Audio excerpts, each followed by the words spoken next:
The 20th century scholar John Dewey said, "Education is not preparing for life, but life itself." And if I may be so bold to say, the most powerful education a person can have is an education about themselves. My name is Dr. Don Lucas. I'm a professor and coordinator of the psychology department at Northwest Vista College. Psychology is the science that educates us about ourselves. Whether it's about our sexuality, our personality, childhood, psychopathology, how we learn, form memories, become conscious, dream, or develop, Northwest Vista College has psychology courses covering thousands of topics about you. What I'd like to share with you today is an example of one of these topics, the science of healthy relationships. I hope you find it empowering. Simply defined, interpersonal relationships have two or more people. They can be platonic, romantic, familial, or friendships.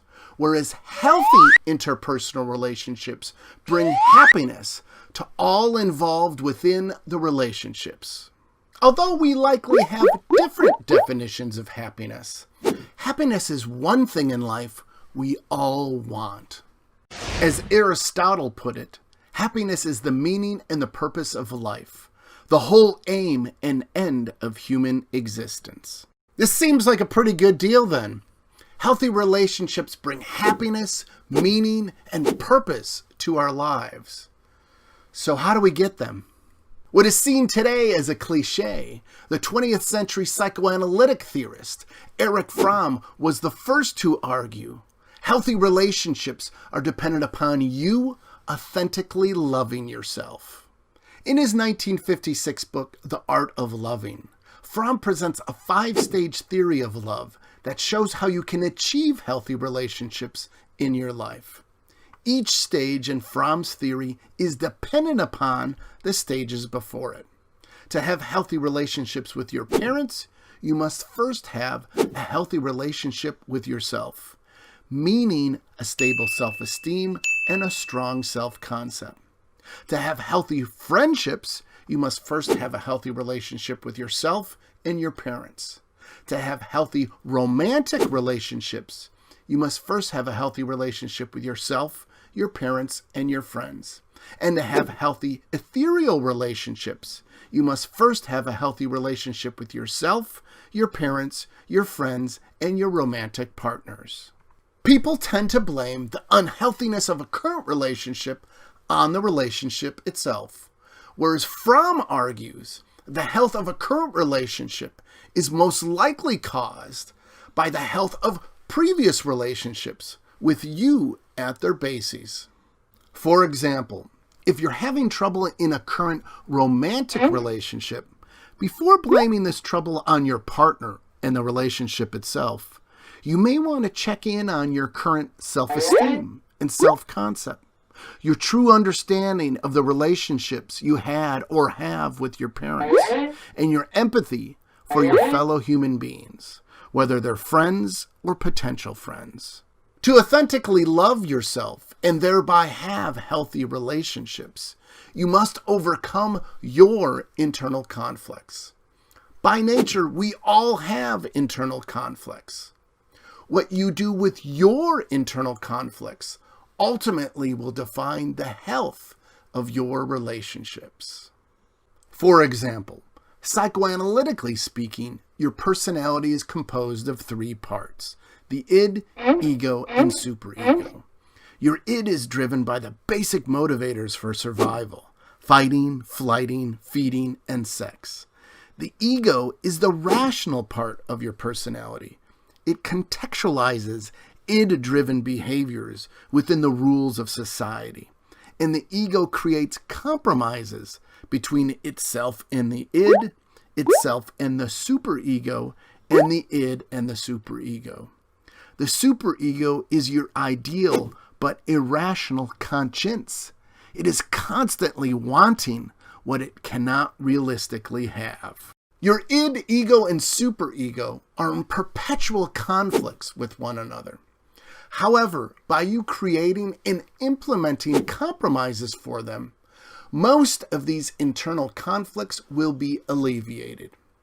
If you are not actively creating these compromises, then the conflicts among the id, ego, and superego are likely to spill over from yourself and become interpersonal conflicts with the people you are in relationship with. For example, when the superego spills over into your relationships, it makes the people you are in relationships with feel guilty or shameful. When the ego spills over, it makes the people you are in relationships with feel stupid or confused. And when the id spills over, it makes the people you are in relationships with feel worthless or frightened. Id spillage even has the potential of causing physical or sexual harm to the people you are in relationships with.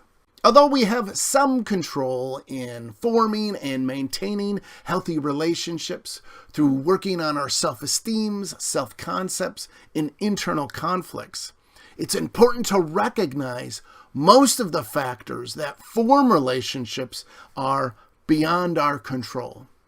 Simply put, the physics of the universe, much more so than the psychology of the universe, determine relationships.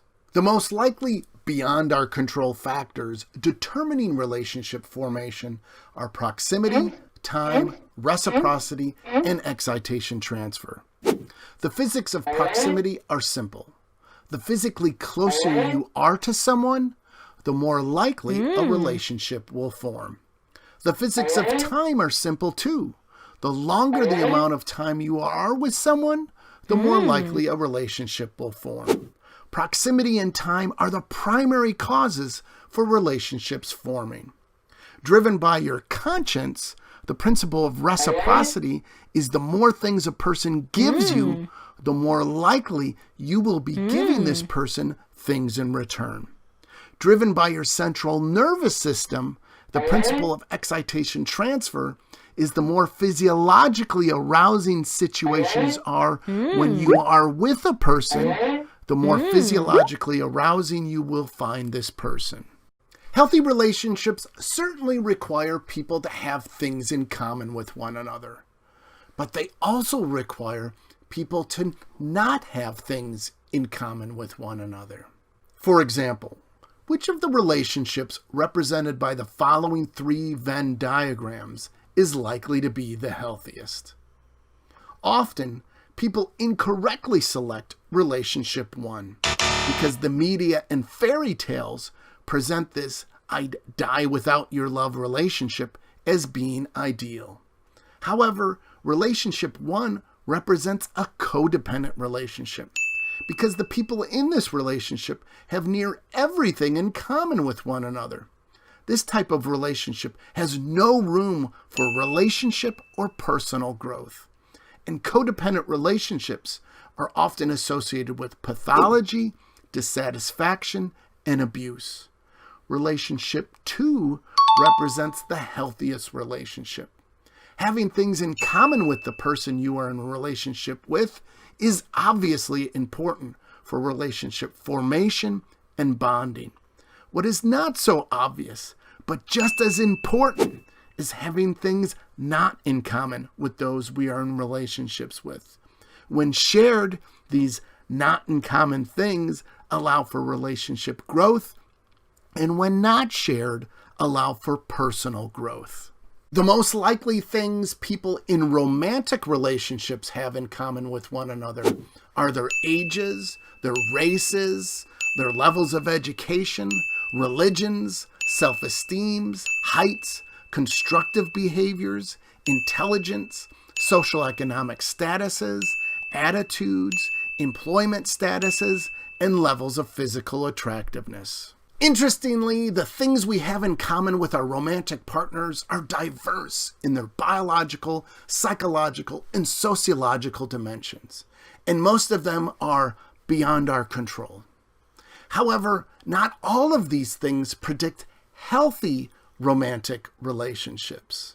Of all the things we can have in common with our romantic partners, only 3 things are predictive of healthy romantic relationships: self-esteems, constructive behaviors, and attitudes. Self-esteem is whether a couple has the same levels of feelings for themselves. Attitude is whether a couple has the same fundamental beliefs. And constructive behavior is whether a couple acts in unison during times of distress and crises. When held in common, these 3 things help overcome the inevitable conflicts that occur within long-term relationships. Of course, every relationship is different. However, relationships with none of the aforementioned factors are likely to be unhappy, exhausting, and toxic, whereas relationships with these factors are likely to be happy, energizing, and meaningful. And if you want more information about relationships in particular, or the psychology of human sexuality in general, check out my YouTube channel, 5MI Weekly, or add to your lifelong health and happiness by taking a Northwest Vista College psychology course. If you would like a notification when we create a new video, then subscribe to us on YouTube. Also follow and like us on Facebook, Twitter, and Instagram.